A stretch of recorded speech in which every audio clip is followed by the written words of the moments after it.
El polvo del desierto se levanta bajo miles de pies, el silencio antes de la batalla.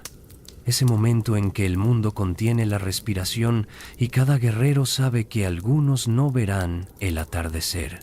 En las colinas de Hattin, bajo un sol que abraza como fuego divino, dos mundos están a punto de chocar.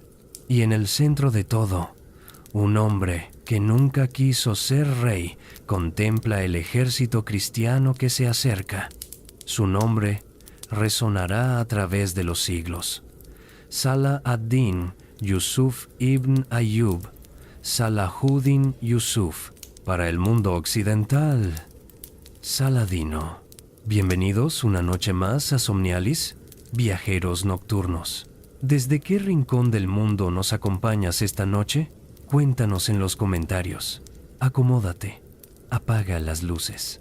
Deja que la oscuridad se convierta en tu compañera.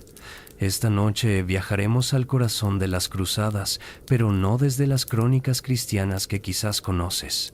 Esta noche veremos a través de los ojos del otro lado, del hombre que devolvió Jerusalén al Islam y que paradójicamente ganó el respeto incluso de sus enemores. Estamos en el siglo XII de nuestra era. Europa se ha lanzado hacia Oriente en nombre de Dios. El mundo islámico, fragmentado y dividido, parece incapaz de resistir. Jerusalén, la ciudad 3 veces sagrada, ha caído en manos de los cruzados hace casi un siglo. Pero algo está cambiando.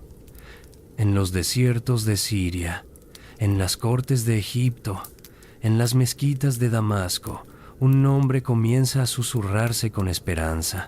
¿Cómo es posible que un kurdo sin corona, un soldado que prefería la diplomacia a la espada, un hombre que perdonaba a sus enemigos, se convirtiera en el líder que unificó el mundo islámico?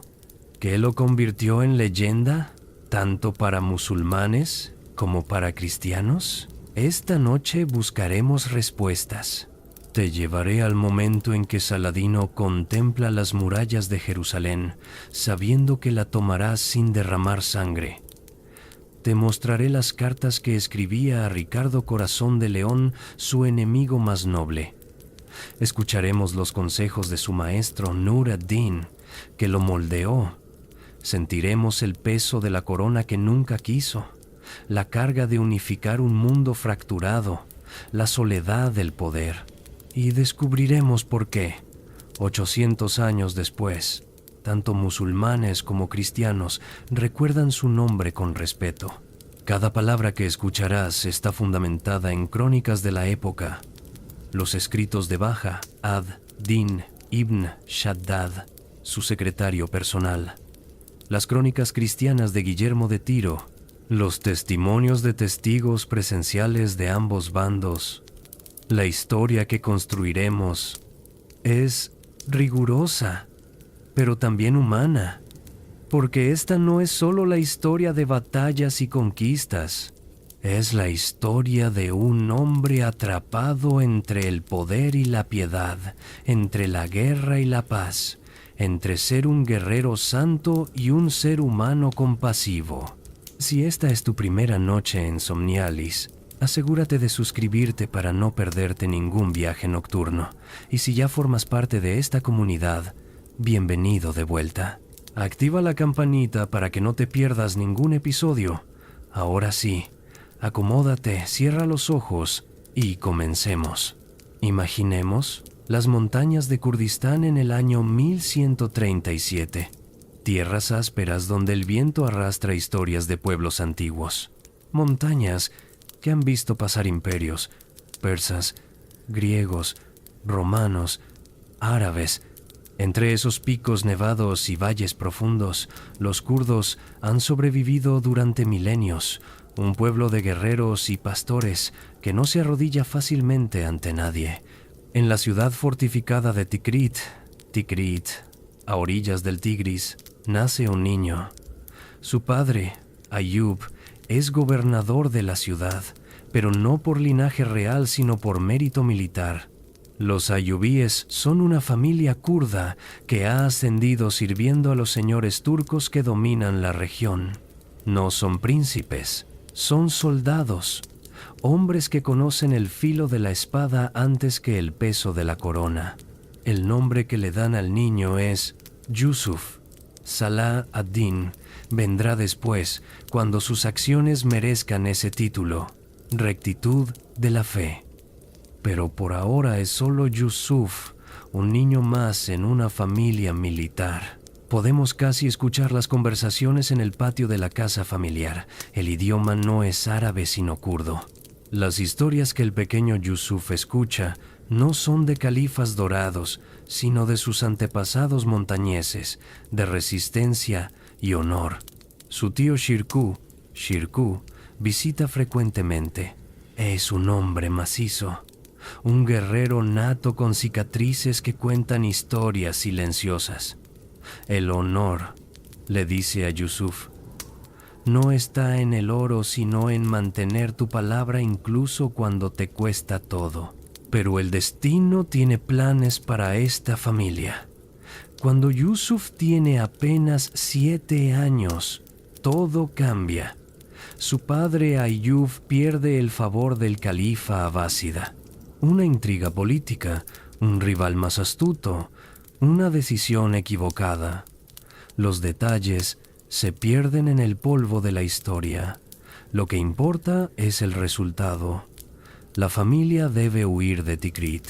Imaginemos esa noche, el peso de lo que se deja atrás.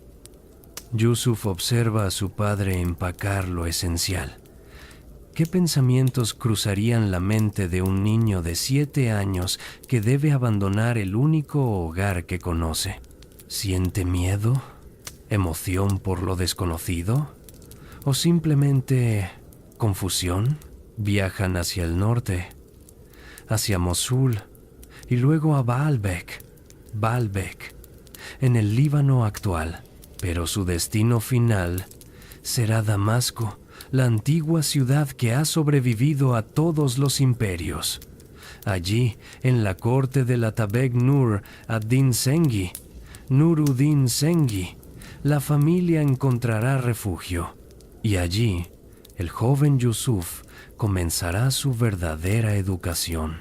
Damasco en el año 1146.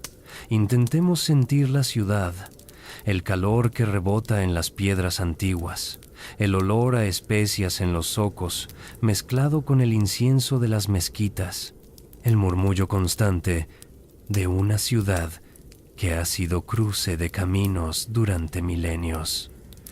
Las voces hablan en árabe, turco, persa, griego, cristianos, judíos y musulmanes comparten las mismas calles, aunque las cruzadas han tensado esas convivencias antiguas. Yusuf tiene ahora 9 años. Su educación comienza en serio. No solo el entrenamiento militar que se espera de todo hijo de guerreros, también el Corán, por supuesto, la poesía árabe clásica, la historia de los primeros califas, las matemáticas, la filosofía, pero sobre todo, aprende observando. Nur ad-Din no es un gobernante cualquiera. Es un hombre obsesionado con la idea de la yihad, pero no la yihad como mera guerra. Para él, la yihad es purificación. Es unir al mundo musulmán fragmentado. Es vivir con justicia y piedad. Escucha las historias que circulan sobre este líder, que ayuna frecuentemente, que duerme poco, que administra justicia personalmente sin importar el rango del acusado, que llora cuando reza. El joven Yusuf observa. Aprende que el poder sin legitimidad moral es hueco, que un líder debe ganarse el respeto antes de exigir obediencia, que la unidad del Islam no se consigue solo con espadas sino con el ejemplo. Pero el mundo en que Yusuf crece es complejo y peligroso. Intentemos comprenderlo. El gran imperio islámico que una vez se extendió desde España hasta la India ya no existe. En su lugar, un mosaico fragmentado de poderes rivales. El califato abásida en Bagdad es apenas una sombra, un título sin poder real. Los turcos selyúcidas, que alguna vez dominaron Persia y Anatolia, se han fragmentado en múltiples atabegatos y sultanatos independientes. En Egipto gobierna el califato fatimí, chiita, rival ideológico y político del mundo suní. En el Levante, los atabegs turcos como Nur ad-Din luchan por consolidar poder. Y por todos lados, los estados cruzados, el reino de Jerusalén, el condado de Trípoli, el principado de Antioquía, extranjeros de Occidente que han conquistado la tierra santa del Islam y que han establecido sus propios reinos. Para un joven musulmán devoto como Yusuf, la situación debe ser angustiante. Jerusalén, desde donde el profeta Muhammad ascendió al cielo según la tradición islámica, está en manos de los francos, como llaman a los cruzados. La mezquita de Al-Aqsa, ha sido convertida en templo cristiano. Los musulmanes que permanecen en la ciudad santa viven como ciudadanos de segunda clase en su propia tierra sagrada. Y sin embargo, los líderes musulmanes pelean entre sí. El califa fatimí de Egipto ve a Nur ad-Din como mayor amenaza que a los cruzados. Los emires de Alepo y Damasco se disputan territorios. Los asesinos nizaríes, una secta islámica radical, matan a líderes musulmanes por encargo. Nur ad-Din tiene una visión: unificar Siria bajo su mando, luego conquistar Egipto y finalmente, con los recursos combinados, lanzar la verdadera yihad contra los estados cruzados. Es un plan de décadas. Requiere paciencia, astucia y, sobre todo, legitimidad religiosa. Yusuf crece en este ambiente. Su educación militar progresa bajo la tutela de su tío Shirkuh. Aprende a montar, a pelear con espada y lanza, a comandar hombres, pero nunca destaca como guerrero nato. No es como su tío, que vive para la batalla. Yusuf prefiere los libros a las armas, la poesía a la táctica militar. Es un joven contemplativo, casi tímido. Algunos cronistas de la época mencionan que sufría frecuentemente de enfermedades menores. No parecía destinado a la grandeza militar. Imaginemos una escena. Yusuf tiene 17 años. Está en una de las bibliotecas de Damasco estudiando un tratado de filosofía. Su tío Shirkuh entra bruscamente. Siempre con los libros. Ven, hay un torneo de equitación. Yusuf levanta la mirada. Tío, los libros son armas más poderosas que las espadas. Un hombre sabio conquista sin pelear. Shirkuh ríe, quizás. Pero a veces hay que pelear. Y cuando llegue ese momento, Yusuf, espero que estés listo.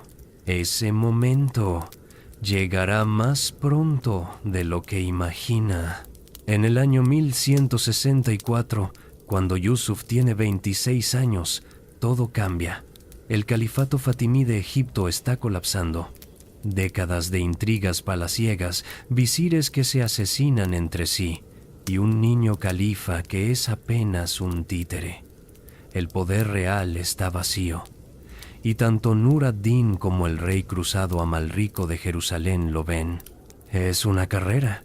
Quien controle Egipto controlará sus inmensas riquezas, el granero del Mediterráneo, el oro del Nilo, los puertos que conectan el Mediterráneo con el Mar Rojo y más allá con el Índico.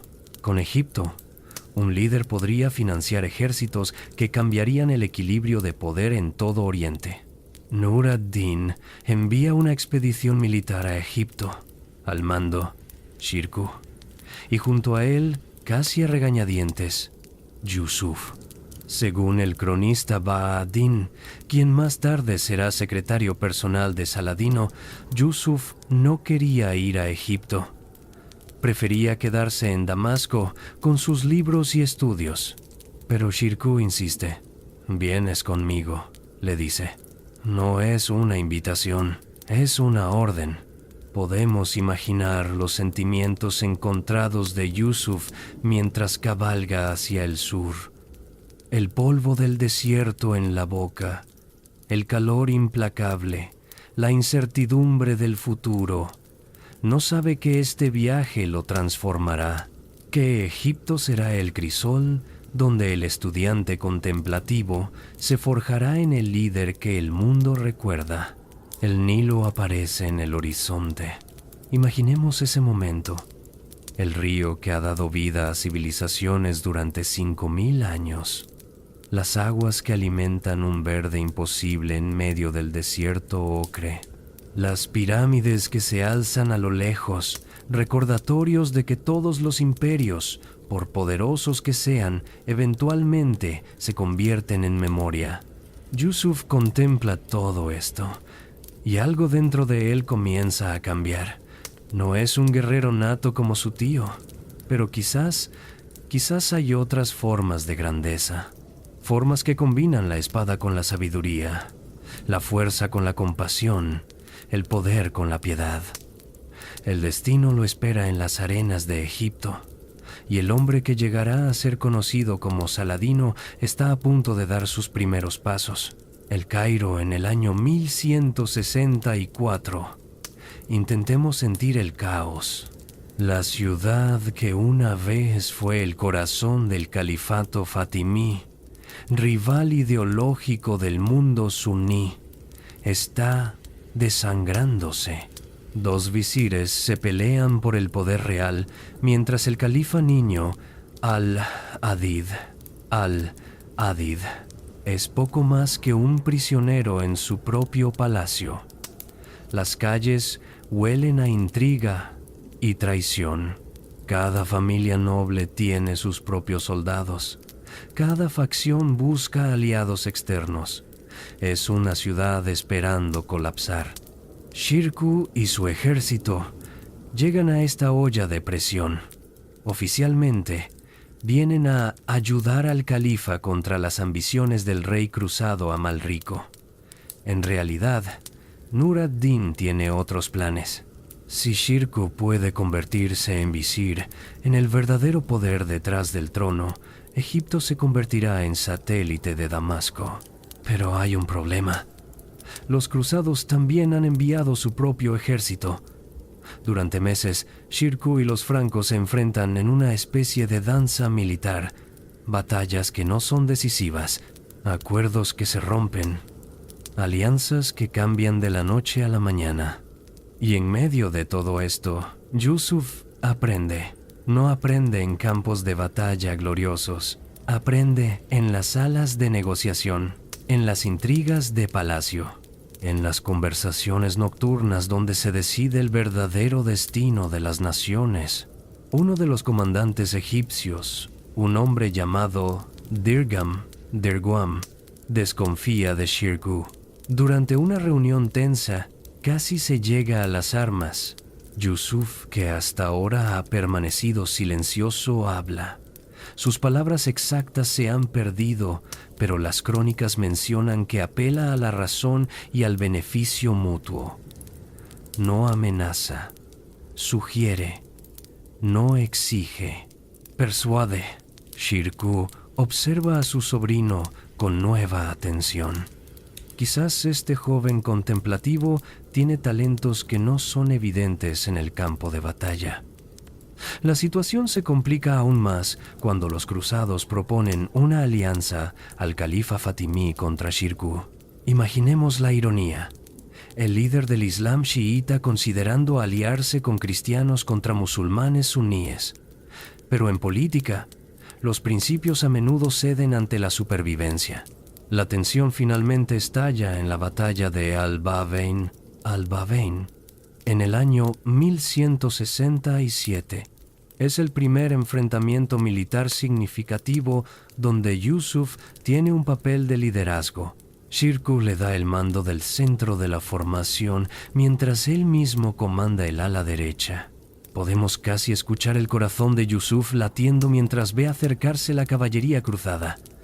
Los caballeros francos son legendarios, máquinas de guerra con sus armaduras completas, sus cargas devastadoras. Los cronistas musulmanes los describen con temor reverencial. Son como montañas de hierro que nada puede detener. Pero Shirkuh tiene un plan. Hace algo que los cruzados no esperan. Finge una retirada. El ala derecha turca aparenta romperse y huir. Los caballeros, sedientos de victoria, cargan para perseguirlos. Y en ese momento, Shirkuh los rodea. Yusuf, en el centro, mantiene la formación. No es el héroe de la batalla, no realiza cargas gloriosas. Simplemente sostiene la línea, mantiene el orden, impide que sus hombres cedan al pánico cuando ven la caballería enemiga acercándose. Es una victoria. No total, pero suficiente. Los cruzados se retiran. Y algo importante ha ocurrido. Yusuf ha probado que puede comandar, que puede mantener la calma bajo presión. Pero la verdadera prueba aún está por venir. Durante los siguientes meses, la situación en el Cairo se deteriora aún más. El visir actual, Shawar, juega un juego peligroso, intentando equilibrar a Shirkuh contra los cruzados, prometiendo a ambos y cumpliendo a ninguno. Es el tipo de intriga que solo puede terminar mal, y termina mal en enero de 1169. Shirkuh, cansado del doble juego de Shawar, lo hace arrestar y ejecutar. Es un golpe rápido, brutal, efectivo. El califa niño Al-Adid, aterrorizado y sin opciones, nombra a Shirkuh como nuevo visir. Shirkuh ha ganado. Egipto está ahora bajo control. Las riquezas del Nilo fluirán hacia Damasco. Nur ad-Din finalmente tiene los recursos que necesita para su yihad contra los cruzados. Podemos imaginar la celebración esa noche. Shirkuh, el guerrero que ha peleado toda su vida, finalmente alcanza el poder que merece. A sus 53 años, es visir de Egipto. Bebe, celebra, planea, pero el destino tiene otros planes. 2 meses después de su nombramiento, Shirkuh muere. Súbitamente, las crónicas mencionan que había comido en exceso, que su corazón simplemente se detuvo. Para un hombre que sobrevivió décadas de batallas, morir de indigestión parece casi cruel en su banalidad. Y ahora viene el momento que cambiará todo. Los emires del ejército se reúnen. Necesitan elegir un nuevo visir. Los candidatos obvios son los veteranos, los generales probados en batalla, pero ocurre algo extraño. Uno por uno, comienzan a sugerir el nombre de Yusuf. ¿Por qué? Las razones son complejas y reveladoras. Primero, Yusuf es sobrino de Shirkuh. Hay una lógica dinástica. Segundo, es relativamente joven, apenas 31 años. Los emires veteranos piensan que pueden controlarlo. Un visir joven y sin experiencia será fácil de manipular. Tercero, no es egipcio. No tiene base de poder local. Dependerá de ellos. Y cuarto, francamente, no parece amenazante. Es un estudioso, un hombre de libros, no un guerrero feroz que pueda intimidarlos. Es un cálculo profundamente equivocado. Pero en ese momento parece lógico. El califa Al-Adid, apenas un adolescente, acepta la nominación. Yusuf ibn Ayyub es nombrado visir de Egipto. Le dan el título honorífico de Al-Malik an-Nasir. Al-Malik an-Nasir, el rey victorioso. Pronto, otro título se añadirá: Salah ad-Din, rectitud de la fe. Imaginemos ese momento. Yusuf, que nunca quiso ir a Egipto, que prefería estudiar a pelear, de repente es el hombre más poderoso del país más rico del mundo musulmán. ¿Qué siente? Las crónicas no nos lo dicen, pero podemos imaginar el peso repentino de responsabilidad, la conciencia de que cada decisión ahora afecta a millones, el miedo de fracasar, la tentación del poder, la memoria de su maestro Nur ad-Din, quien le enseñó que el poder sin piedad es tiranía. Esa primera noche como visir, quizás no puede dormir. Camina por los pasillos del palacio fatimí. Estos muros han visto 2 siglos de califas chiitas. Las paredes están decoradas con caligrafía que proclama la legitimidad de Ali y sus descendientes. Y él, un kurdo suní, ahora gobierna aquí. Las primeras semanas son precarias. Los emires que lo nombraron esperan que consulte con ellos en cada decisión. Las facciones fatimíes lo ven con sospecha. Los cristianos coptos que habitan Egipto se preguntan qué significará este cambio. Los cruzados en Jerusalén observan atentamente, buscando signos de debilidad. Y en Damasco, Nur ad-Din también observa. Este es su plan hecho realidad. Egipto bajo control indirecto. Pero necesita asegurarse de que Yusuf permanezca leal. Comienza a enviar cartas. Primero son consejos, luego sugerencias, eventualmente órdenes apenas veladas. Yusuf debe navegar estas aguas traicioneras. No puede alienar a Nur ad-Din, su señor y mentor, pero tampoco puede ser visto como simple títere desde Damasco o perderá todo respeto en Egipto. Su primera jugada revela su inteligencia política. En lugar de purgar violentamente a las facciones fatimíes, incorpora a muchos en su administración. Les da roles, pero asegurándose de que ninguno tenga demasiado poder individual. Divide y conquista, pero con guante de terciopelo. A los emires que esperaban controlarlo, les da honores y títulos. Los carga de regalos, los trata con respeto exagerado. Pero poco a poco, las posiciones reales de poder van quedando en manos de su propia familia, sus hermanos, sus primos, hombres en quienes puede confiar absolutamente.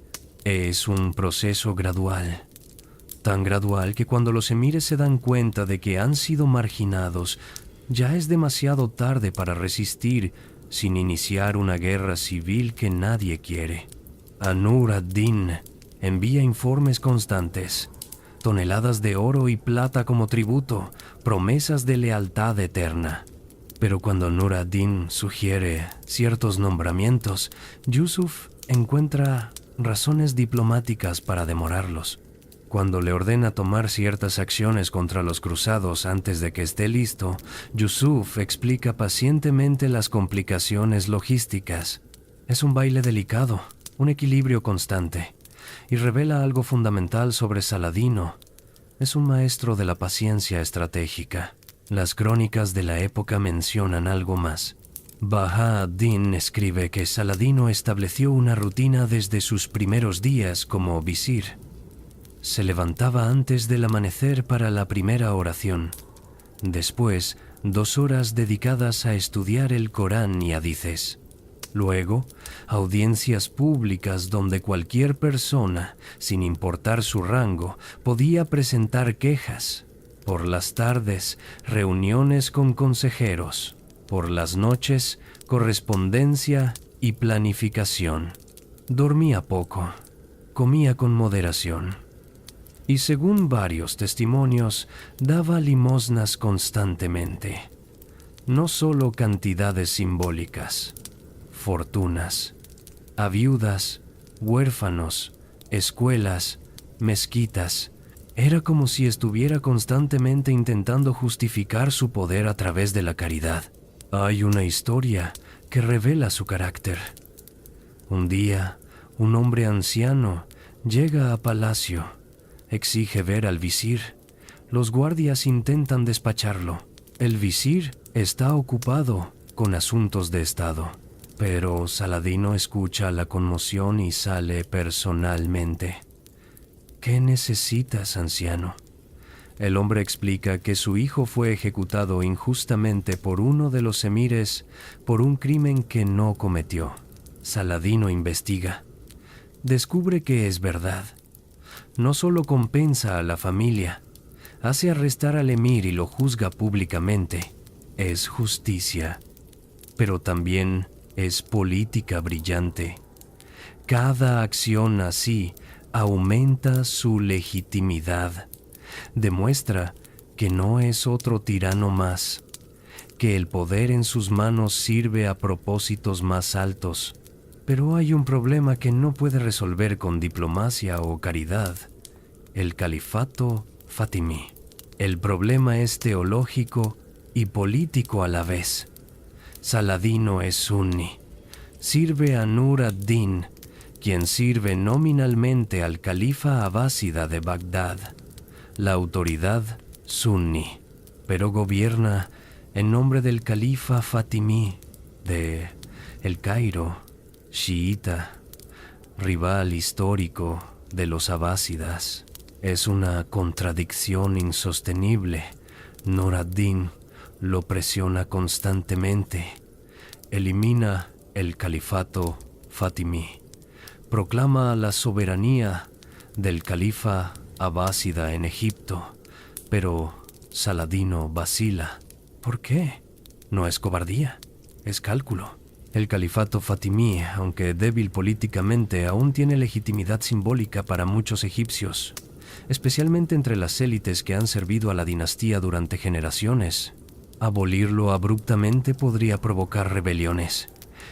Y Saladino aún no tiene el control absoluto del aparato militar egipcio. Pero Nur ad-Din no acepta excusas. Las cartas desde Damasco se vuelven más insistentes, casi amenazantes. O eliminas el califato fatimí, o vendré personalmente a hacerlo. Saladino está atrapado. Si obedece inmediatamente, arriesga una guerra civil en Egipto. Si desobedece, arriesga la ira de su señor y mentor. La solución viene de la forma más inesperada: la muerte. En septiembre de 1171, el califa al-Adid muere. Tiene apenas 20 años. Las crónicas no especifican la causa. Enfermedad, dicen. Algunos susurran veneno, aunque no hay evidencia. Lo que importa es el resultado.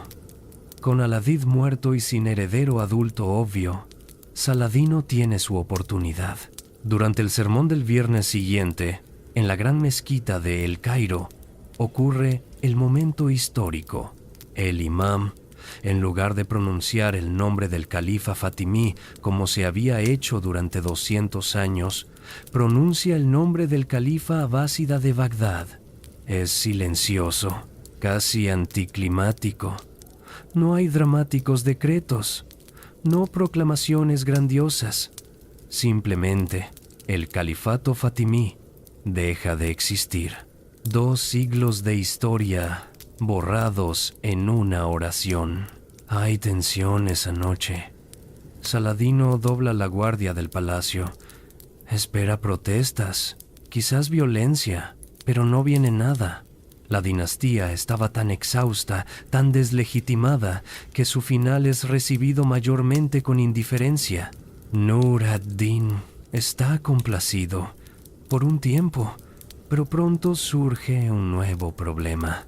Con el califato fatimí eliminado, técnicamente Saladino ya no tiene razón para gobernar Egipto independientemente. Debería ceder el control directo a Damasco, convertirse en simple gobernador en nombre de Nur ad-Din. Pero Saladino no cede. Envía tributos, proclama lealtad, pero mantiene el control real. La relación entre maestro y alumno comienza a tensarse. Nur ad-Din sospecha que Saladino tiene ambiciones propias. Saladino teme que Nur ad-Din intente reemplazarlo. La confianza mutua se erosiona. Podemos imaginar las cartas que cruzan el desierto entre El Cairo y Damasco, corteses en superficie, venenosas debajo. Nur ad-Din: hermano, Es tiempo de que uses las riquezas de Egipto para la yihad contra los francos. Saladino, mi señor, nada deseo más, pero primero debo asegurar Egipto completamente. Hay rebeliones en el sur, beduinos problemáticos en el este. Dame un año más, Nur ad-Din. Has tenido años. Ven a Damasco. Hablemos cara a cara. Saladino. Mi señor, mi presencia aquí es esencial, pero enviaré a mi hermano como emisario. Es un juego de ajedrez político, ambos demasiado astutos para la confrontación abierta, ambos esperando el momento adecuado. Ese momento nunca llega, porque en mayo de 1174, Nur ad-Din muere súbitamente. Tiene 56 años. Estaba planeando una campaña militar y simplemente muere. Fiebre, dicen las crónicas. Para Saladino, el mundo cambia en un instante. Nur ad-Din deja un hijo, al-Salih Ismail, de apenas 11 años. Los emires de Damasco proclaman al niño como sucesor, pero un niño no puede gobernar. Diferentes facciones compiten por ser regentes. Siria amenaza con fragmentarse nuevamente. Y Saladino, en Egipto, debe tomar la decisión más importante de su vida. Puede permanecer en Egipto, consolidar su poder allí, vivir cómodamente como gobernante del país más rico de la región. Nadie podría culparlo. Oh, puede intentar lo imposible, unificar Siria y Egipto, cumplir el sueño de Nur ad-Din, crear el Estado unificado que pueda finalmente desafiar a los cruzados. Es un riesgo enorme. Siria está llena de señores de guerra que no aceptarán fácilmente a un advenedizo kurdo. Los cruzados verán cualquier campaña hacia el norte como oportunidad para atacar Egipto en su ausencia. Y está la cuestión moral. Al-Salih es técnicamente su señor legítimo. Marchar hacia Damasco podría verse como traición. Saladino agoniza sobre la decisión. Las crónicas mencionan que pasa noches sin dormir, consulta con su familia, con asesores religiosos. ¿Es esto ambición personal o servicio a un propósito mayor? Finalmente, toma la decisión. Marchará hacia Siria, pero lo hará con cuidado, no como conquistador, sino como protector del joven al-Salih, como continuador del legado de Nur ad-Din. En octubre de 1174, Saladino sale de Egipto con su ejército. Deja a su hermano al-Adil como regente. Es la primera vez en 5 años que abandona el país. El camino hacia el norte es revelador. Saladino no marcha directamente a Damasco. Primero, toma ciudades menores, Gaza, Ascalón, lugares que están entre Egipto y Siria. Asegura la ruta. Y algo notable ocurre. En cada ciudad, en lugar de saquear, Saladino paga. Compra lealtades, confirma privilegios locales, reemplaza gobernadores corruptos. La gente comienza a verlo no como invasor, sino como libertador.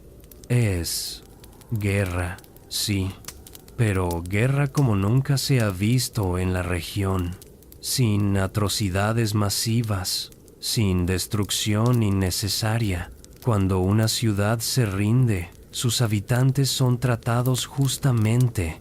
Cuando una ciudad resiste, el asedio es metódico pero no cruel. Las noticias viajan rápido. Otros señores de guerra de la región comienzan a considerar sus opciones. ¿Resistir a este hombre que trae orden y justicia? ¿O unirse a él? Uno por uno, emires y atabegs comienzan a cambiar de bando. Algunos por conveniencia, otros porque genuinamente creen en la visión de Saladino de un Islam unificado. Pero no todos se rinden. Damasco, la ciudad donde Saladino creció, está controlada por emires que sirven al joven al-Salih. Ven a Saladino como usurpador.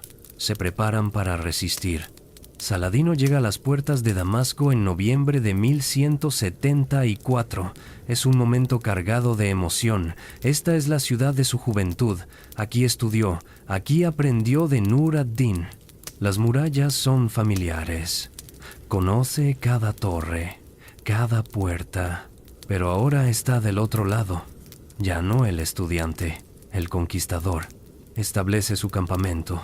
Envía emisarios. Su mensaje es consistente.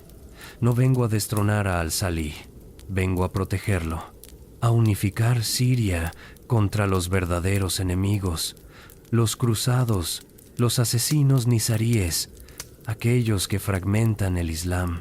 Los emires de Damasco no le creen, se preparan para el asedio, pero Saladino es paciente, no lanza asaltos costosos. En lugar de eso, aprieta lentamente.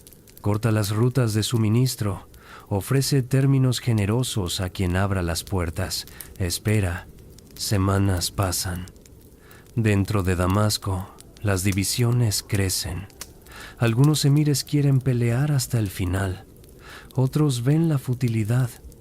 La población civil sufre mientras los suministros se agotan. Y finalmente, en diciembre, las puertas se abren, no por asalto, por negociación. Los emires aceptan términos. Saladino entra en Damasco no como conquistador sangriento, sino como líder aclamado. Es un momento triunfal, pero Saladino lo maneja con notable humildad. No hay celebraciones ostentosas, no purgas masivas. Simplemente asume el control. Confirma en sus puestos a quienes estén dispuestos a servirle lealmente. Reemplaza solo a los verdaderamente intransigentes. Y hace algo notable. Envía al joven al-Salih a Alepo con honores. Le da tierras, rentas. Lo trata como príncipe, no como prisionero. Es simultáneamente generoso y astuto. Muestra que no es un tirano que devora a los hijos de su antiguo maestro, pero también elimina cualquier punto focal de resistencia. Hemos viajado desde los orígenes hasta el despertar del poder. Si esta historia te está atrapando, un me gusta ayuda a que más viajeros nocturnos la descubran. Ahora, veamos cómo ese poder transformó el mundo conocido. Damasco, El Cairo, dos de las ciudades más ricas del mundo musulmán ahora bajo el control de un solo hombre. Saladino, a sus 37 años, se ha convertido en el líder más poderoso desde la fragmentación del califato. Pero el poder trae nuevos desafíos y nuevas responsabilidades. Los años que siguen, desde 1174 hasta 1187, son de consolidación frenética. Saladino no se puede dar el lujo de simplemente gobernar. Debe constantemente probar su legitimidad, demostrar que el poder en sus manos sirve a propósitos sagrados. Su primera prioridad, eliminar las amenazas internas que han plagado el Islam levantino. Los asesinos nizaríes, esa secta mística y temida que mata a líderes musulmanes por encargo, operan desde fortalezas montañosas prácticamente inexpugnables. Han asesinado a emires, visires, incluso intentaron matar a Nur ad-Din. Son una espina clavada en el costado de cualquier líder que intente unificar la región. Saladino lanza campaña tras campaña contra sus fortalezas. No son batallas convencionales. Los asesinos no pelean en campo abierto. Envenenan, apuñalan en la noche, siembran terror. Hay 2 intentos de asesinato contra Saladino documentados. El primero en 1175. Un asesino infiltrado en su campamento lo ataca con una daga. Saladino sobrevive solo porque llevaba armadura incluso dentro de su tienda. La cuchilla rebota en el metal. El segundo intento es más cercano. El asesino casi llega a su garganta antes de ser interceptado por guardias. Desde ese momento, Saladino vivirá con miedo constante. Nunca dormirá 2 noches consecutivas en el mismo lugar. Siempre habrá guardias que no conoce fuera de su tienda. La paranoia se convierte en supervivencia, pero también es astuto. Eventualmente, negocia con el líder de los asesinos, el viejo de la montaña, como lo llaman las crónicas. Un acuerdo tácito. Ellos no lo atacan, él tolera sus fortalezas. No es victoria total, pero es paz. Y eso es suficiente por ahora. Luego están las cruzadas internas del Islam. Pequeños emires que controlan ciudades fortificadas. Alepo, Mosul, Homs, cada uno celoso de su independencia. Cada uno requiere diplomacia, asedios o ambos. Imaginemos a Saladino en estos años, constantemente en movimiento. Hoy asediando una ciudad en el norte, la próxima semana negociando con emires en el sur, nunca establecido, nunca descansando. Las crónicas mencionan que durante estos 13 años, Saladino pasó más noches en tiendas de campaña que en palacios, que sus ropas se desgastaban por el uso constante, que envejecía rápidamente, su barba salpicada de canas prematuras, pero también está construyendo, no solo conquistando. En cada ciudad que toma, Saladino invierte, repara fortificaciones, construye mezquitas, establece escuelas coránicas, madrasas, financia hospitales. No son solo gestos de propaganda, son inversiones en legitimidad, porque Saladino entiende algo fundamental. El poder militar es efímero, pero el poder que se gana el corazón de la gente dura. Hay una historia que Bahá-ad-Din cuenta. Saladino está inspeccionando la construcción de un hospital en Damasco. El arquitecto le muestra los planos. Amplias salas para pacientes, áreas separadas para hombres y mujeres, una sección dedicada a enfermedades mentales, algo revolucionario para la época.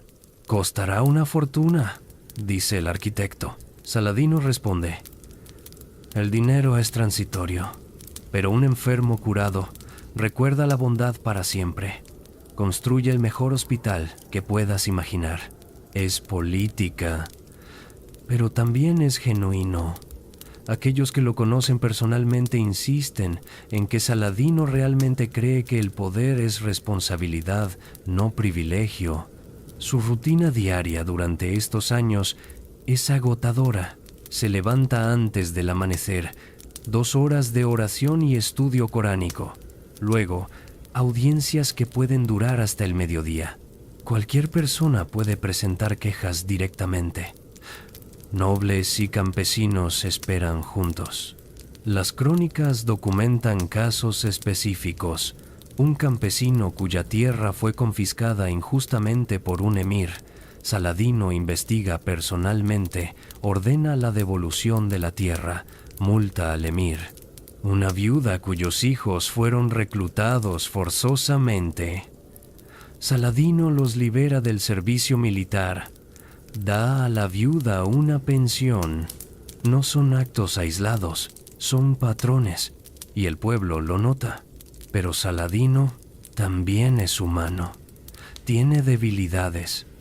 Favorece a su familia quizás demasiado. Sus hermanos, sobrinos, primos todos reciben gobernaciones y comandos militares. Está construyendo una dinastía. Los ayubíes reemplazarán eventualmente a los zengidas como la familia dominante. Y hay tensiones. Su hermano Al-Adil es brillante militarmente pero ambicioso. Eventualmente habrá fricciones.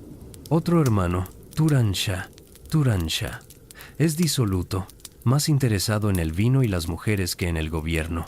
Saladino debe constantemente equilibrar la lealtad familiar con la competencia administrativa. también están sus hijos. Saladino tiene 17 hijos de varias esposas. Algunos son prometedores, otros mediocres.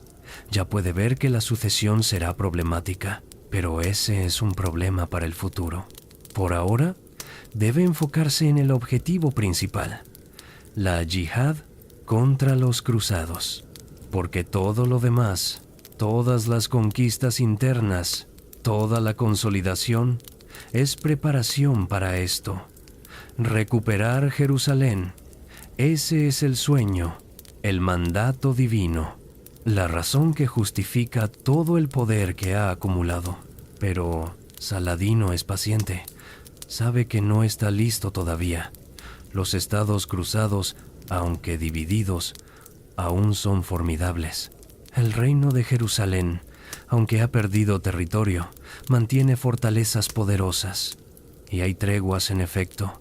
Romperlas sin causa justa lo haría parecer traicionero incluso ante musulmanes.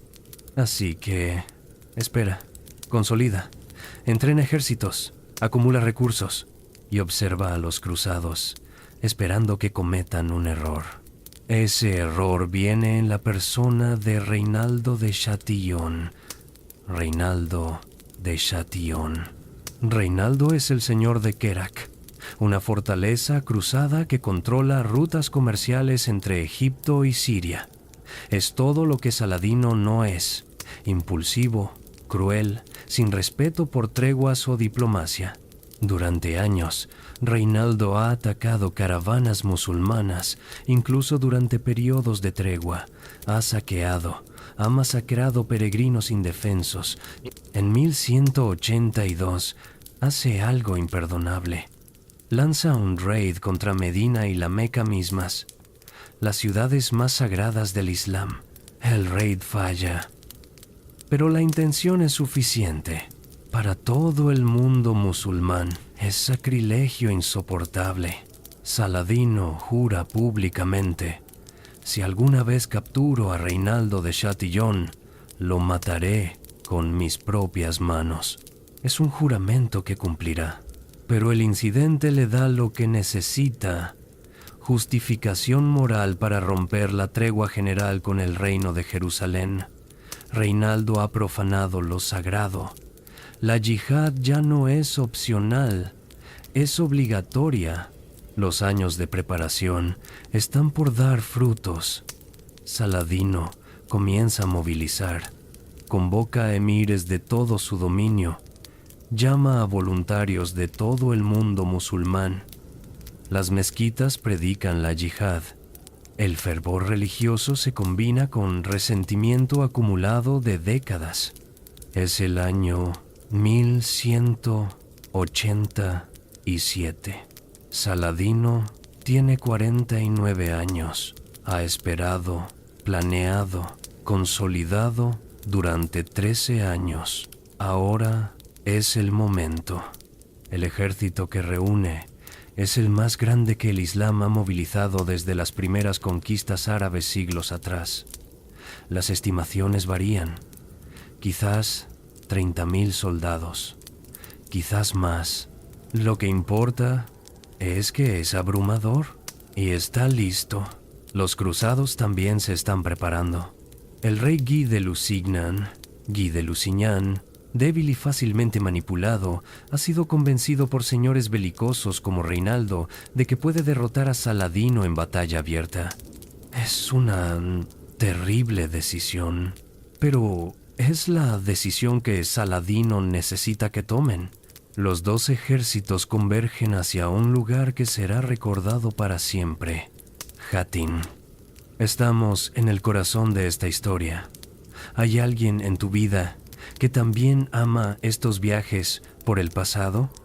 Comparte este episodio con esa persona y cuéntame en los comentarios qué es lo que más te ha sorprendido hasta ahora. Continuemos, porque ahora todo va a cambiar. Junio de 1187. El calor del desierto es brutal. El tipo de calor que transforma el aire en vidrio ondulante. El tipo de calor que mata. El ejército cruzado marcha desde Safuriya hacia Tiberíades. Tiberíades. Es una decisión desastrosa motivada por el orgullo y la presión política. Imaginemos el consejo de guerra unos días antes.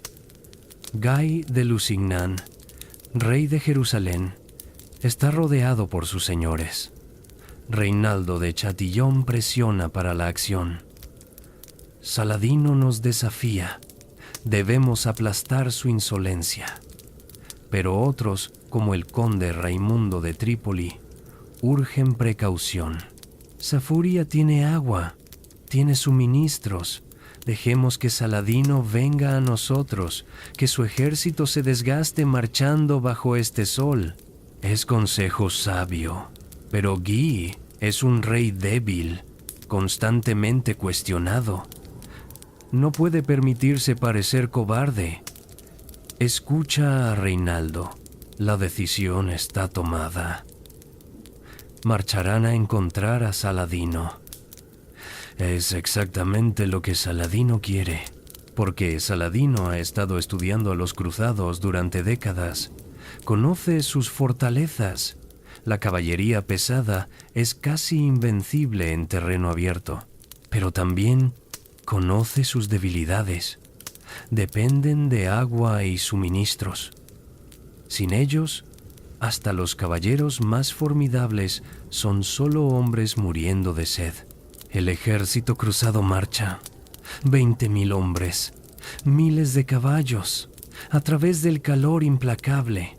Cada hora que pasa, el agua se agota. Los hombres beben sus últimas gotas. Los caballos jadean. Y todo el tiempo, los jinetes ligeros musulmanes los acosan. Flechas que caen del cielo, cargas rápidas que se retiran antes de que la caballería pesada pueda responder. No es para causar bajas masivas, es para agotar, para desmoralizar. Imagina ser un soldado de infantería en ese ejército.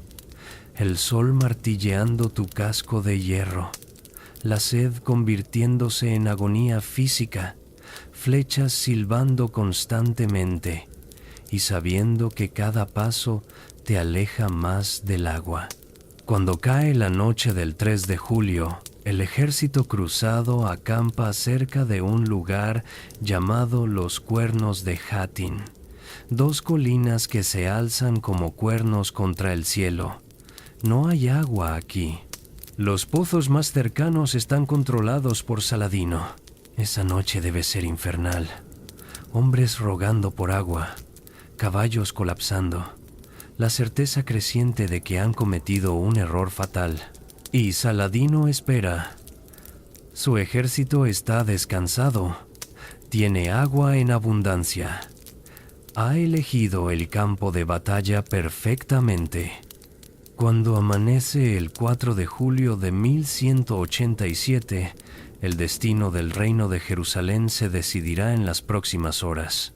Saladino ordena que se prenda fuego a la hierba seca. El humo se añade al infierno. Los cruzados, deshidratados y exhaustos, apenas pueden ver, apenas pueden respirar. La batalla de Hattin no es realmente una batalla, es una masacre lenta.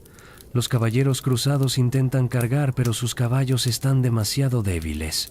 La infantería forma círculos defensivos, pero no hay defensa contra miles de arqueros que disparan desde distancia segura. Hora tras hora, el círculo cruzado se encoge. Algunos intentan romper hacia el agua. Son cazados. Otros intentan alcanzar las colinas de Hattin, buscando altura defensiva. Son rodeados. Para el mediodía, está terminado. El rey Guy es capturado. Reinaldo de Chatillon es capturado. Los grandes maestres de las órdenes militares, templarios y hospitalarios, capturados. La flor de la nobleza cruzada, capturada o muerta. Es la victoria más completa del Islam sobre los cruzados en 90 años de conflicto. Saladino hace erigir su tienda en el campo de batalla. Los prisioneros son traídos ante él. Aquí es donde vemos la complejidad del hombre. El rey Guy es tratado con cortesía, se le da agua. Saladino entiende que los reyes son valiosos, pueden ser intercambiados, pueden firmar tratados, pero cuando traen a Reinaldo de Chatillon, todo cambia. Saladino ha esperado este momento. Ha jurado matar a este hombre con sus propias manos. El hombre que profanó las ciudades sagradas. El hombre que rompió cada tregua.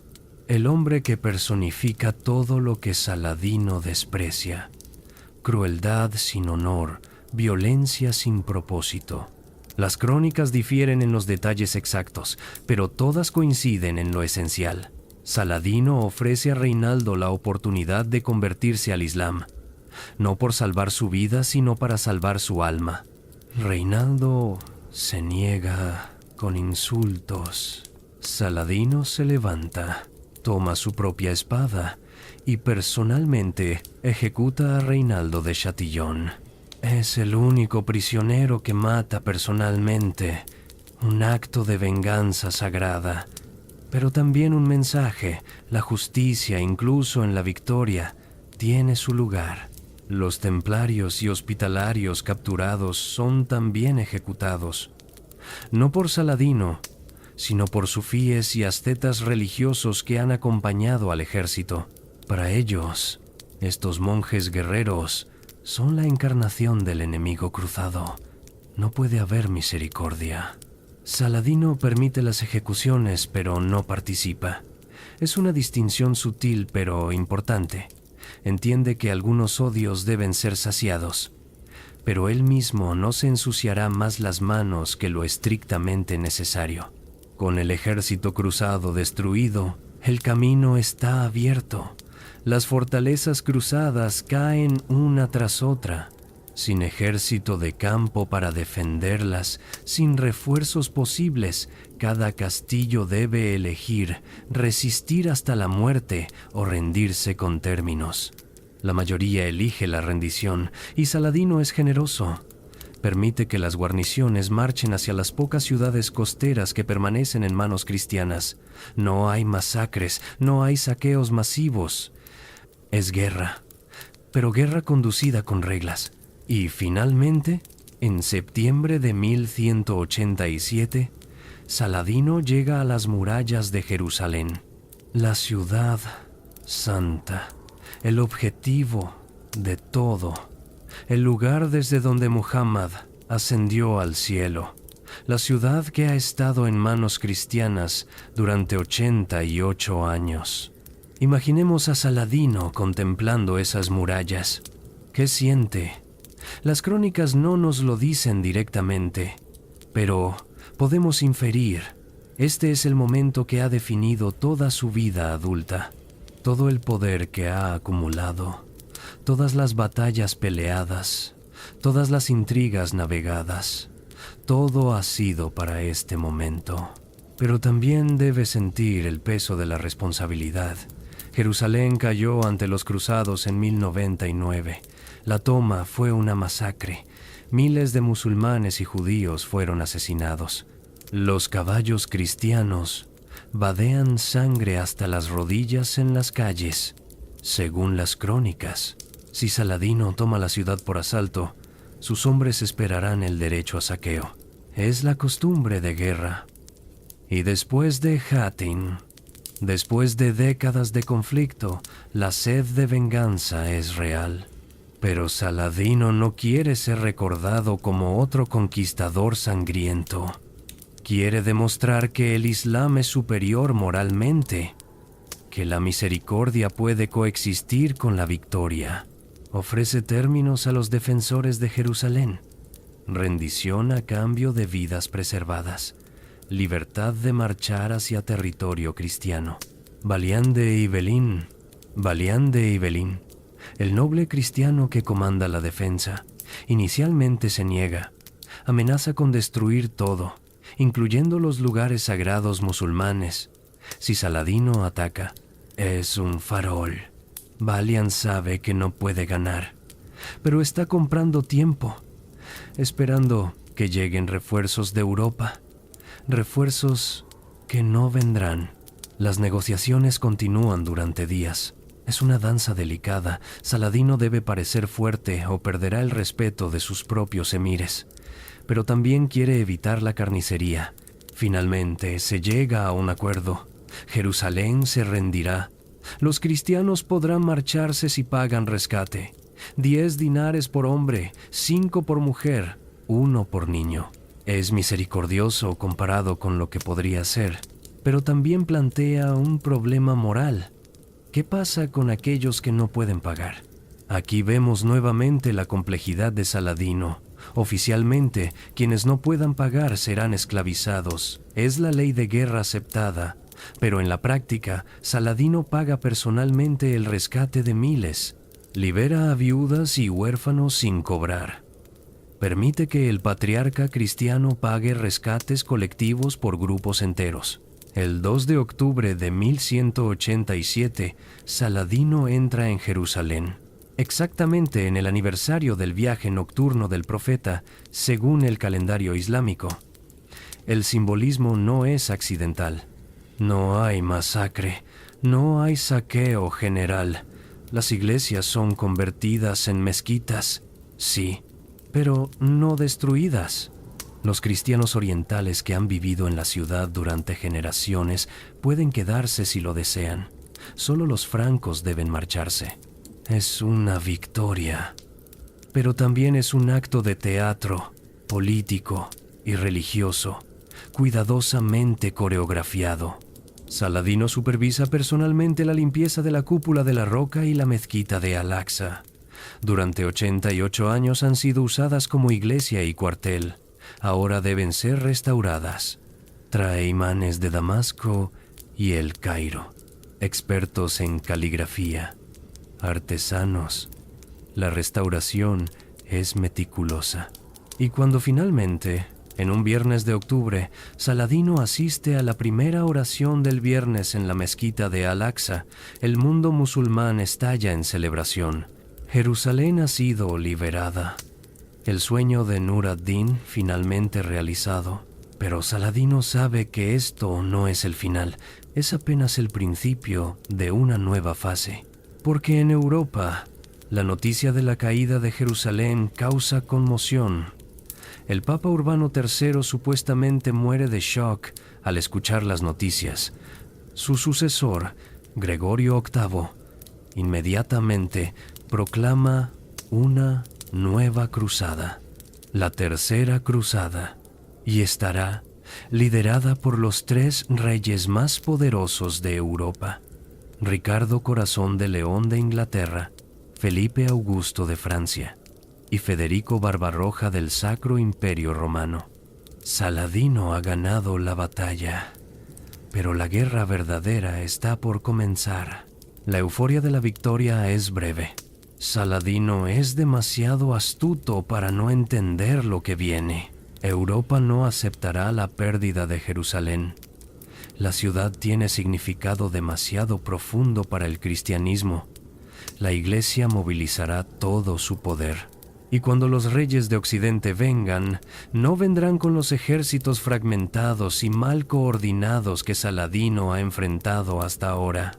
Vendrán con todo. Mientras Saladino consolida su control sobre Jerusalén y las ciudades reconquistadas, las noticias desde Europa son cada vez más alarmantes. Federico Barbarroja, el emperador del Sacro Imperio, tiene 70 años pero aún es formidable. Moviliza un ejército masivo. Decenas de miles de hombres marchan por tierra a través de Anatolia. Es la fuerza de invasión más grande que Europa ha lanzado hacia Oriente. Saladino se prepara, pero entonces la fortuna interviene de manera inesperada. En junio de 1190, Federico Barbarroja se ahoga en un río en Anatolia. El poderoso emperador, veterano de campañas incontables, muere en un accidente banal. Su ejército, desmoralizado y sin líder claro, se fragmenta. Algunos continúan hacia Tierra Santa, pero la mayoría regresa a casa. la amenaza más grande que Saladino enfrentaba simplemente desaparece. Es un regalo del destino.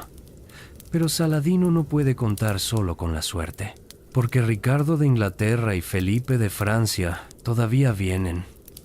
Y Ricardo especialmente es todo lo que Saladino teme, un comandante militar brillante, valiente hasta la temeridad y con recursos casi ilimitados.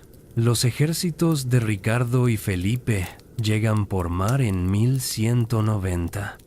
Su primer objetivo no es Jerusalén, es Acre, la ciudad portuaria que ha estado bajo asedio cruzado durante casi 2 años. Saladino ha intentado romper el asedio múltiples veces, ha enviado suministros por mar, ha atacado el campamento sitiador desde tierra. Pero los cruzados, aunque asediadores, están a su vez siendo asediados por el ejército de Saladino. Es un asedio doble y está en punto muerto hasta que llegan Ricardo y Felipe. La llegada de los reyes europeos cambia todo. De repente, los sitiadores tienen recursos masivos, máquinas de asedio que hacen temblar las murallas, suministros que llegan constantemente desde Chipre y, sobre todo, moral renovada. Saladino intenta todo, lanza ataque tras ataque contra el campamento cruzado, pero los europeos han aprendido. Se defienden con eficiencia brutal. Por cada ataque musulmán, hay contraataques disciplinados. Y dentro de Acre, la guarnición musulmana se está muriendo de hambre.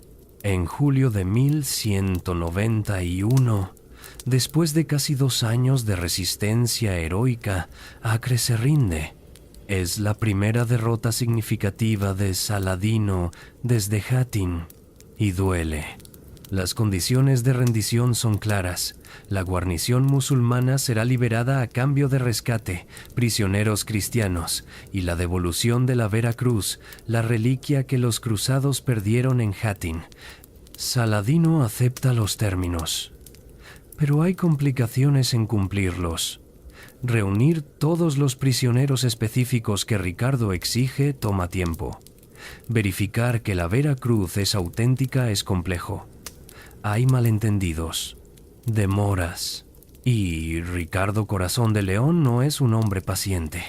En agosto de 1191, Ricardo hace algo que mancha su reputación para siempre. Ordena la ejecución masiva de los prisioneros musulmanes de Acre, 2.700 hombres, según las crónicas musulmanas, ejecutados a vista del ejército de Saladino que observa impotente desde las colinas cercanas. Es una atrocidad y cambia la naturaleza de la guerra. Hasta ahora, aunque brutal, el conflicto ha mantenido ciertos códigos, pero la masacre de Acre rompe esos códigos. Saladino responde ejecutando prisioneros cristianos. Ricardo ejecuta más musulmanes. La espiral de venganza se acelera. Imaginemos a Saladino recibiendo las noticias de la masacre. Tiene 53 años. Ha peleado durante décadas intentando conducir la guerra con honor. Y ahora esto. ¿Qué siente? Rabia, seguramente. Pero también, quizás, algo más oscuro. La comprensión de que toda su misericordia, toda su generosidad en Jerusalén no importó. Para hombres como Ricardo, el poder es lo único que cuenta. Es un momento de transformación psicológica para Saladino. Algo se endurece en él. Ricardo marcha hacia el sur, hacia Jerusalén. Su ejército está fresco, bien abastecido, motivado. Saladino debe detenerlo. La batalla de Arsuf. Arsuf en septiembre de 1190, y uno es el enfrentamiento directo entre las dos leyendas. Saladino intenta las tácticas que funcionaron en Hattin: acosar con arqueros, agotar al enemigo, provocar cargas desorganizadas que puedan ser rodeadas. Pero Ricardo no muerde el anzuelo. Mantiene a sus caballeros bajo control. Resiste hora tras hora de acoso. Y cuando finalmente ordena la carga, es en el momento perfecto. La caballería cruzada rompe las líneas musulmanas como martillo atravesando vidrio. Es una derrota para Saladino, no catastrófica. Su ejército se retira en orden. Pero es derrota al fin. Ricardo continúa hacia el sur. Retoma Jaffa. Se acerca cada vez más a Jerusalén. Pero entonces, algo curioso ocurre. Ricardo se detiene. ¿Por qué? Las razones son complejas. Militarmente, tomar Jerusalén sería posible, pero mantenerla es otra cuestión. La ciudad está tierra adentro, sin puerto cercano. Los suministros tendrían que viajar por rutas terrestres vulnerables. Y Saladino aún controla el campo circundante. Ricardo hace los cálculos. Puede tomar Jerusalén, pero no puede mantenerla una vez que regrese a Europa, y debe regresar. Hay crisis políticas en Inglaterra y Francia que exigen su atención. Entonces comienza algo extraordinario. Ricardo y Saladino empiezan a negociar, no directamente, a través de emisarios, pero negocian, y más aún, desarrollan una especie de respeto mutuo.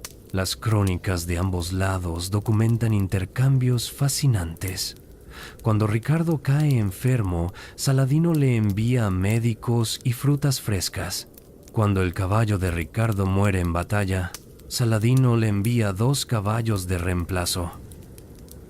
Un rey no debe pelear a pie, dice el mensaje. No es amistad. Son enemigos que intentarán matarse en el campo de batalla. Pero es respeto entre guerreros que reconocen grandeza mutua. Ricardo propone algo radical. Su hermana Juana se casará con el hermano de Saladino, Aladil. Juntos gobernarán Jerusalén. Cristianos y musulmanes compartirán la ciudad santa. Es una idea visionaria y completamente imposible para la época. Ni la iglesia cristiana ni los ulemas musulmanes lo aceptarían jamás. Pero el hecho de que se proponga muestra cuán lejos han llegado en respeto mutuo. Las negociaciones continúan durante meses. Ricardo avanza hacia Jerusalén, se retira, avanza nuevamente. Cada vez, Saladino prepara la defensa. Cada vez, Ricardo decide que el costo es demasiado alto. Es una danza agotadora, y ambos líderes están exhaustos. Saladino tiene 54 años. Ha estado en campaña casi continuamente durante 3 años. Su salud se resiente. Las crónicas mencionan fiebres recurrentes, debilidad. Está consumiendo su vida.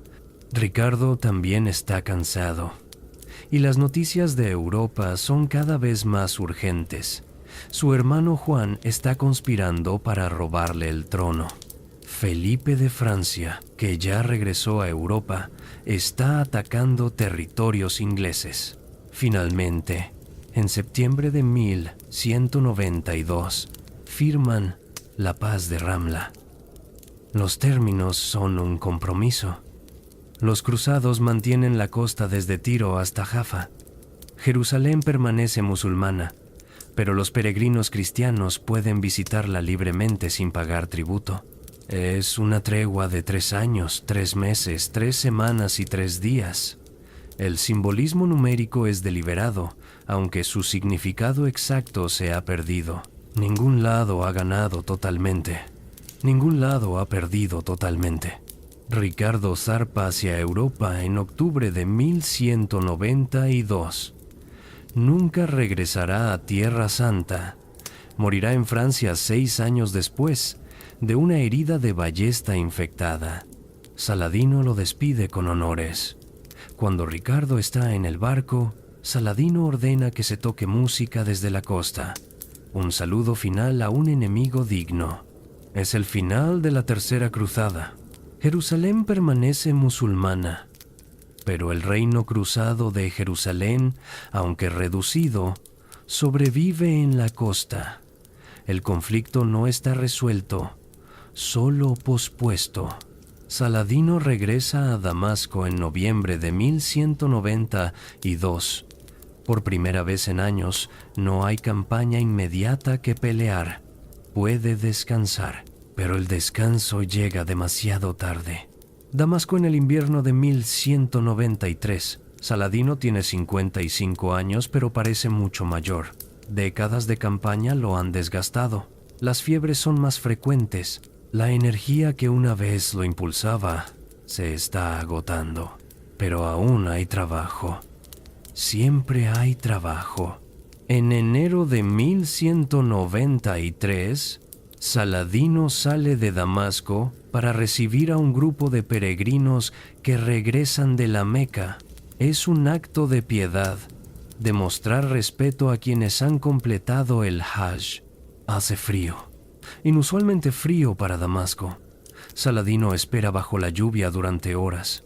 Cuando finalmente regresa al palacio, está empapado, temblando. A la mañana siguiente, tiene fiebre. Al principio no parece grave. Saladino ha tenido fiebres antes, pero esta no cede. Día tras día, empeora. Los médicos hacen lo que pueden. Sangrías, hierbas, oraciones. Nada funciona. Para el 19 de febrero, está claro que Saladino está muriendo. Su familia se reúne, sus hijos, sus hermanos, los emires leales. El palacio se llena de susurros y lágrimas. Baja ad-Din, su fiel secretario, permanece junto a su lecho. Documenta los últimos días. Saladino entra y sale de conciencia. Cuando está lúcido, da instrucciones sobre la división de sus territorios entre sus hijos, sobre quién debe gobernar qué. Intenta asegurar que el reino que construyó no se fragmente inmediatamente, pero incluso en su lecho de muerte, la política familiar es complicada. Sus 17 hijos tienen diferentes madres, diferentes capacidades, diferentes ambiciones. Saladino sabe que probablemente pelearán entre sí una vez que muera, pero no hay solución perfecta. El imán de Damasco viene a rezar junto a él. Recita versículos del Corán.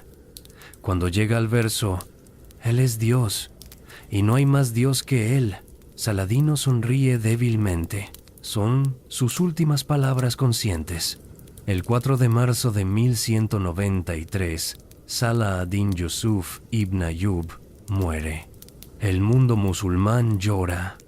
Las mezquitas de Damasco, El Cairo, Jerusalén, todas conducen oraciones fúnebres. Los poetas componen elegías. Los cronistas intentan capturar la magnitud de lo que se ha perdido. Pero hay un detalle que revela quizás más que cualquier elegía. Cuando abren el tesoro personal de Saladino después de su muerte, encuentran apenas suficiente dinero para pagar su entierro. Un solo dinar de oro. 47 dirhams de plata. El hombre que controló las riquezas de Egipto y Siria, que comandó ejércitos de decenas de miles, que vivió en palacios, murió prácticamente sin dinero personal. Todo lo había dado en caridades, en financiar mezquitas, en pagar soldados, en rescatar cautivos, en alimentar pobres. Su hermano Aladil debe pagar el entierro de su propio bolsillo. Es un testimonio silencioso pero poderoso. Saladino realmente creía que el poder era responsabilidad, no privilegio, que la riqueza era para distribuir, no acumular. Lo entierran en el jardín de la mezquita de los Omeyas en Damasco. El funeral es simple. No hay monumentos grandiosos, solo una tumba modesta. Y entonces comienza lo que Saladino temía: la fragmentación. Sus hijos inmediatamente comienzan a pelear por el poder. El hijo mayor, Al-Afdal, toma Damasco. Otro hijo, Al-Aziz, controla Egipto. Un tercero, Al-Zahir, gobierna Alepo. El imperio unificado que Saladino construyó durante décadas se fractura en años. Los hermanos pelean, hacen alianzas, las rompen, ocasionalmente incluso combaten entre sí. Eventualmente es Al-Adil, el hermano de Saladino, quien emerge como poder dominante. Reunifica gran parte del territorio, pero nunca alcanza la autoridad moral que Saladino tuvo. La dinastía Ayubí sobrevivirá durante décadas, pero sin el genio unificador de Saladino gradualmente pierde coherencia. Eventualmente, será reemplazada por los mamelucos, esclavos soldados que tomarán el poder en Egipto. Pero aunque la dinastía de Saladino fracasa, su legado perdura. En el mundo musulmán se convierte en símbolo, el líder ideal, el guerrero piadoso, el hombre que combinó poder con justicia, fuerza con misericordia. Durante siglos, madres musulmanas dirán a sus hijos: sé como Saladino. Poetas lo celebrarán. Historiadores debatirán cada detalle de su vida. Pero quizás más notable es cómo es recordado en Occidente. A pesar de ser el enemigo que destruyó el reino cruzado de Jerusalén, los cronistas cristianos medievales lo tratan con respeto inusual. Dante lo coloca en el limbo, el mejor destino posible para un no cristiano en la cosmología medieval. Las baladas europeas lo presentan como modelo de caballerosidad. No es glorificación ciega. Los cronistas cristianos documentan sus victorias, sus asedios, sus batallas, pero también documentan su misericordia en Jerusalén, su trato honorable de prisioneros, su respeto por Ricardo. Es extraordinariamente raro que una figura histórica sea venerada tanto por quienes consideraba aliados como por quienes fueron sus enemigos. Pero Saladino logra esto. ¿Por qué? ¿Qué lo hace diferente? Parte de la respuesta está en el contraste. Comparado con las atrocidades de la Primera Cruzada, donde los cruzados masacraron miles en Jerusalén, Saladino parece casi santo. Comparado con tiranos contemporáneos que gobernaban a través del terror, su justicia accesible parece revolucionaria. Pero también hay algo genuino. Los testimonios de quienes lo conocieron personalmente, tanto musulmanes como cristianos, consistentemente describen ciertas cualidades: accesibilidad, generosidad personal, piedad genuina, cumplimiento de promesas. Baha ad-Din, quien lo sirvió durante años, escribe: nunca vi a un hombre más gentil en temperamento, ni más generoso en dar. Su corazón era más suave que el de una madre hacia su hijo. Los embajadores cristianos que negociaron con él mencionan cómo escuchaba pacientemente, cómo consideraba argumentos en sus méritos, cómo mantenía su palabra incluso cuando era inconveniente. No era perfecto. Favoreció a su familia excesivamente. Podía ser implacable con enemigos que consideraba deshonorados. Las ejecuciones de templarios después de Hattin, aunque justificadas en su mente, fueron crueles. Pero, en una época de brutalidad casual, destacaba por intentar ser mejor. Su legado político es mixto. El Estado unificado que construyó se fragmentó rápidamente. Su visión de un Islam cohesionado bajo liderazgo justo no sobrevivió su muerte. Pero su legado moral perdura. Estableció un estándar. Demostró que era posible conquistar sin convertirse en monstruo, que el poder podía ejercerse con compasión. Y quizás más importante, demostró algo a ambos lados del conflicto de las cruzadas, que el otro no era monstruo, que musulmanes y cristianos podían respetarse mutuamente incluso mientras peleaban. No terminó las cruzadas. El conflicto continuaría durante generaciones, pero cambió el carácter del conflicto. Después de Saladino, fue más difícil para cualquier lado deshumanizar completamente al otro. Jerusalén permanecería musulmana durante la mayoría del tiempo siguiente. Los cruzados la tomarían brevemente en el siglo XIII, la perderían nuevamente, pero la presencia cristiana en Tierra Santa estaba terminada como fuerza política dominante. El equilibrio de poder había cambiado permanentemente, y cada vez que esa ciudad 3 veces sagrada cambiaba de manos en siglos subsecuentes, ambos lados recordaban el precedente de Saladino. La expectativa de que la conquista no debía significar masacre. No siempre se cumplía esa expectativa, pero existía. Hoy, más de 800 años después, Saladino permanece en la memoria colectiva. En el mundo musulmán, su nombre evoca orgullo y nostalgia. En Occidente, fascina como figura que trasciende categorías simples de héroe o villano. Estatuas de Saladino se alzan en Damasco, en El Cairo. Su imagen ha sido usada por líderes modernos, a veces apropiándose de su legado para causas que él probablemente no reconocería. Pero más allá de la política, permanece la pregunta que planteamos al principio. ¿Cómo es posible que un kurdo sin corona se convirtiera en el líder que unificó el mundo musulmán? ¿Qué lo convirtió en leyenda para ambos lados?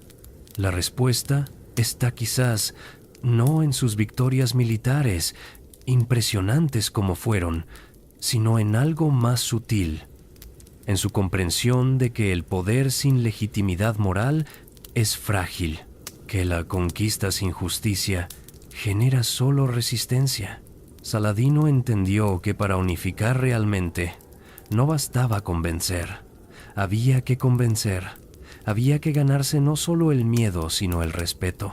Y en una época donde el poder generalmente se medía en castillos tomados y enemigos muertos, Saladino midió su éxito también en cuántos enemigos perdonó, cuántos necesitados alimentó, cuántas injusticias corrigió.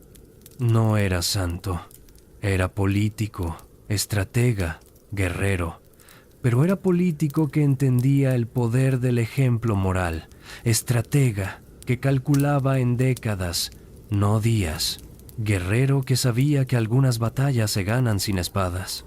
Su vida plantea preguntas que aún resuenan. ¿Es posible ser poderoso y compasivo? ¿Puede la guerra tener ética? ¿Pueden enemigos respetarse mutuamente? Saladino respondió que sí a todas esas preguntas. No siempre, no perfectamente, pero suficientemente como para ser recordado. Y quizás ese es el verdadero legado. No los territorios conquistados, que se perdieron, no la dinastía fundada, que se fragmentó, sino la demostración de que otra forma de poder era posible, que se podía conquistar Jerusalén y dejar que los peregrinos cristianos visitaran libremente, que se podía vencer a Ricardo Corazón de León y aún respetarlo, que se podía acumular riqueza inmensa y morir sin nada, que el poder, en las manos correctas, podía servir a algo más grande que sí mismo. Hemos viajado desde las montañas de Kurdistán hasta las murallas de Jerusalén, desde un niño refugiado hasta el líder que cambió el curso de la historia. La pregunta que planteamos al inicio era, ¿cómo es posible que un hombre sin corona real, que prefería libros a batallas, se convirtiera en la figura que unificó el Islam y ganó el respeto incluso de sus enemigos? Quizás la respuesta es que, precisamente porque no nació para el poder, lo ejerció de manera diferente. No lo veía como derecho divino, sino como responsabilidad sagrada. No como fin en sí mismo, sino como medio para propósitos más altos. Saladino vivió en una época de fanatismo religioso, cuando ambos lados del conflicto de las cruzadas creían tener a Dios de su lado, cuando la victoria justificaba cualquier medio, cuando el otro era visto como menos que humano. Y sin embargo, él eligió un camino diferente. No porque fuera ingenuo o débil, sus victorias militares demuestran lo contrario, sino porque entendía algo fundamental, que el odio genera solo más odio, que la crueldad crea solo resistencia eterna, que la verdadera victoria no es solo conquistar territorios, sino ganar corazones. No tuvo éxito completo. Su imperio se fragmentó. El conflicto entre Islam y cristiandad continuó durante siglos. Jerusalén cambiaría de manos múltiples veces más, pero dejó algo más perdurable que territorios. Un ejemplo: la demostración de que incluso en guerra, la humanidad puede preservarse, que incluso enemigos pueden respetarse, que el poder puede ejercerse con misericordia. Es un legado que trasciende su tiempo. En nuestro propio mundo, donde conflictos religiosos y culturales aún dividen, donde el otro es frecuentemente demonizado, la vida de Saladino plantea preguntas vitales. ¿Es posible ser firme en nuestras convicciones sin deshumanizar a quienes piensan diferente? ¿Podemos perseguir nuestros objetivos sin abandonar nuestra ética? ¿Puede el poder ser herramienta de justicia en lugar de mera dominación? Saladino no ofrece respuestas perfectas. Cometió errores. Fue producto de su tiempo en muchas formas, pero su vida sugiere que estas preguntas valen la pena hacerse, que el esfuerzo de ser mejor, incluso cuando es difícil, importa. Y quizás hay algo profundamente humano en su historia. Un hombre que nunca quiso ser líder, que prefería estudiar a pelear, que asumió el poder casi accidentalmente y que luego pasó su vida intentando justificar ese poder a través de acciones justas. ¿Cuántos de nosotros nos encontramos en posiciones que no buscamos, con responsabilidades que no queremos? La pregunta entonces es la misma que enfrentó Saladino. ¿Qué hacemos con el poder que tenemos, por accidente o diseño? ¿Lo usamos solo para beneficio propio o intentamos servir a algo más grande? Cuéntame en los comentarios. ¿Qué aspecto de la historia de Saladino te resonó más? ¿Fue su misericordia en Jerusalén, demostrando que la victoria no requiere crueldad? ¿Su relación paradójica con Ricardo Corazón de León, enemigos que se respetaban mutuamente? ¿Su decisión de morir sin riquezas personales, habiendo dado todo a causas que consideraba justas? ¿O quizás algo completamente diferente que te hizo pensar sobre poder, fe o lo que significa vivir con propósito? Si hay otros momentos de la historia que te gustaría explorar juntos, déjamelo saber en los comentarios. Somnialis es un viaje compartido y tus sugerencias dan forma a los próximos destinos que visitaremos en estas noches. Si este viaje te ha acompañado esta noche, si te ha hecho pensar o sentir algo nuevo, considera suscribirte a Somnialis. Cada semana exploramos un nuevo capítulo del pasado humano, buscando entender cómo llegamos a ser quienes somos. No son solo historias de reyes y batallas, son historias de personas, de decisiones, de momentos donde la humanidad se reveló en toda su complejidad. Y activa la campanita para que YouTube te avise cuando publiquemos el próximo episodio. No querrás perderte lo que viene.